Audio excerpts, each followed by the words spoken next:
Assalamualaikum warahmatullahi wabarakatuh. Kami dari mahasiswi STIIN Watampone dengan dosen pembimbing Muhammad Rashwan Syarif SHIMSI. Oleh kelompok 5 yaitu Ayu Armayani, saya sendiri dan saudara Arman. Edisi kali ini kami akan membahas tentang salah satu tokoh filsuf Yunani kuno yaitu Plotinus. Adapun biografi Plotinus. Plotinus lahir pada tahun 204 di Lekompolia, Mesir, dan beliau wafat pada tahun 270 Masehi di Campania, Italia. Kemudian pendidikan.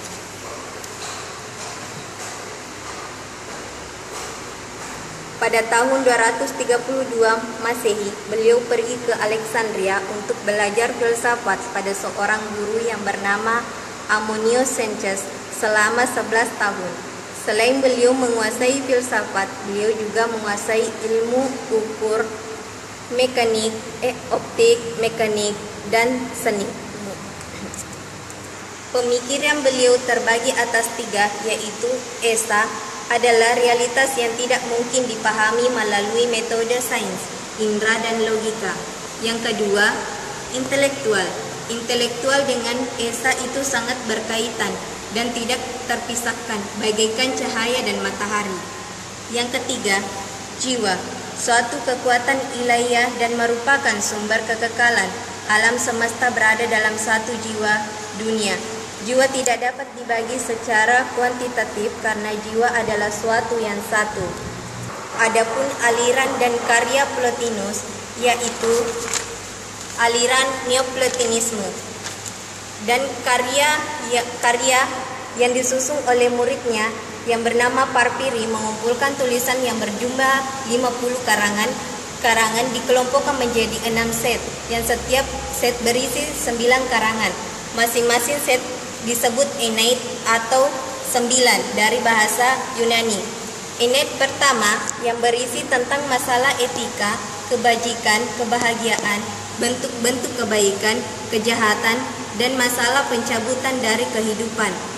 Aeneid kedua berisi tentang fisik, alam semesta, bintang-bintang, potensilitas dan kualitas, sirkulasi gerakan, kualitas dan bentuk, dan kritik terhadap Gnosticisme. Ketiga, berisi tentang implikasi filsafat tentang dunia seperti masalah iman, kuasa Tuhan, kekekalan, waktu, dan tatanan alam. Aeneid keempat berisi tentang sifat dan fungsi jiwa.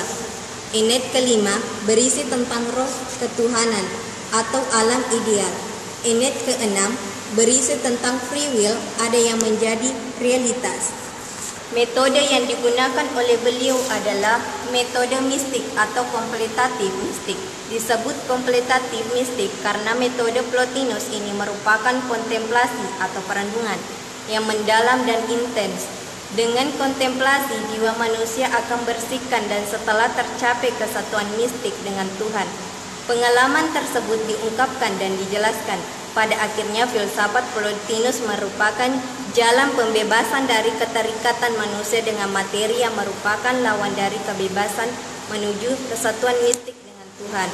Dalam praktiknya, Plotinus beberapa kali mengalami penyatuan antara jiwa dengan Tuhan. Pengalaman mistik adalah pengalaman yang menyatu dengan Tuhan.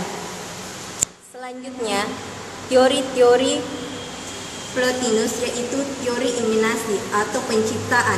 Awal munculnya teori emanasi itu berawal dari asal mula bumi, di mana Thales pernah mengatakan bahwa bumi berasal dari air. Namun jawaban tersebut tidak memuaskan. Namun Plotinus menyempurnakan jawaban Thales bahwa bumi itu berasal dari Tuhan, sehingga disebutlah teori emanasi atau penciptaan. Dan teori emanasi sampai sekarang masih dipergunakan di dalam ajaran Islam. Selanjutnya, ajaran Plotinus. Pertama, teori metafisika. Realitas terbagi 3. The One yang esa, yaitu realitas, dan myth, gambaran tentang esa. Ketiga, The Soul adalah sebagai arsitek semua fenomena yang ada di alam.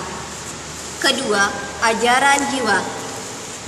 Menurut jiwa adalah suatu kesatuan ilahi dan merupakan sumber kekekalan. Jiwa tidak dibagi secara kuantitatif karena jiwa adalah kesatuan yang satu.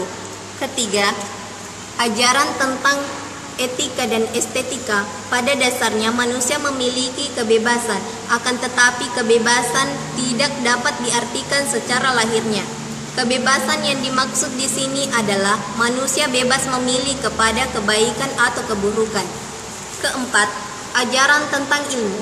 Plotinus menganggap sains berada di bawah metafisik dan metafisika lebih rendah daripada keimanan. Menurut dia, surga lebih berarti daripada bumi, sebab surga tempat peristirahatan jiwa yang mulia. Selanjutnya, pengikut-pengikut Plotinus. Pertama yaitu Parpiri. Nah, adapun teori Parpiri yaitu setiap orang bijak tentu menghormati Tuhan sekalipun dengan cara diam. Murid kedua yaitu Iamblichus. Manusia tidak mungkin memahami Tuhan dan ajarannya. Ketiga, Proclus. Manusia tidak akan selamat tanpa iman. Kesimpulan dari kelompok kami yaitu Neoplatonisme merupakan ide-ide baru yang muncul dari filsafat yang telah dimunculkan oleh Plato. Aliran Neoplatonisme juga merupakan sintase dari semua aliran filsafat sampai saat ini, di mana Plato diberi tempat istimewa. Faham dicetus pertama kali oleh Plotinus di Mesir. Teori imanasi yang diajukan oleh Plotinus merupakan teori penciptaan yang belum pernah diungkapkan oleh filsafat sebelumnya.